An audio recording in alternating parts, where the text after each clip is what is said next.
రాజ్యసభ సభ్యులు సానా సతీష్ బాబు ప్రతిష్టాత్మకంగా నిర్వహిస్తున్న ప్రజా సమస్యల పరిష్కార వేదిక ప్రజా దర్బార్లో వచ్చిన అర్జీకి సిబ్బంది వెంటనే స్పందించారు. సామలకోట మండలం పనసపాడు గ్రామానికి చెందిన రెహమాన్ అనే భవన కార్మికుడు ప్రమాదంలో కాలు విరిగి ఉపాధి లేక ఇబ్బందులు ఎదుర్కొంటున్నాడు. భార్యతో కలిసి ప్రజా దర్బార్లో సహాయం కోరగా ఫౌండేషన్ చైర్మన్ తలాటం హరీష్ స్వయంగా ఇంటికి వెళ్లి పరిస్థితిని పరిశీలించారు.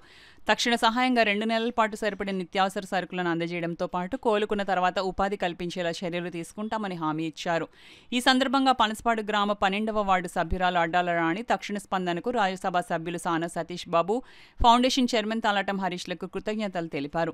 ఈ కార్యక్రమంలో కొండబాబు, హరీష్ స్పోర్ట్స్ శ్రీను తదితరులు పాల్గొన్నారు.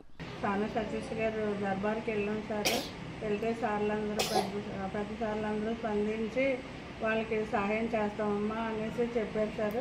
చాలా బాగా స్పందించారు సార్. ప్రతి విషయం చెప్తే సరేమ్మా చేస్తాము అనేసి చెప్పారు సార్. అలాగే వాళ్ళందరూ దయవల్ల వాళ్ళకి హెల్ప్ చేస్తున్నారు సార్. అలా చేసినందుకు చాలా చాలా కృతజ్ఞతలు సార్. సతీష్ గారికి మిగతా పెద్దలందరికీ నా నమస్కారాలు, వందనాలు తెలుపుకుంటున్నాను సార్. ఇది ఎనలేని మాకు సహాయం చేసినట్టు సార్. ఆ సహాయం ఎప్పటికీ మర్చిపోలేము.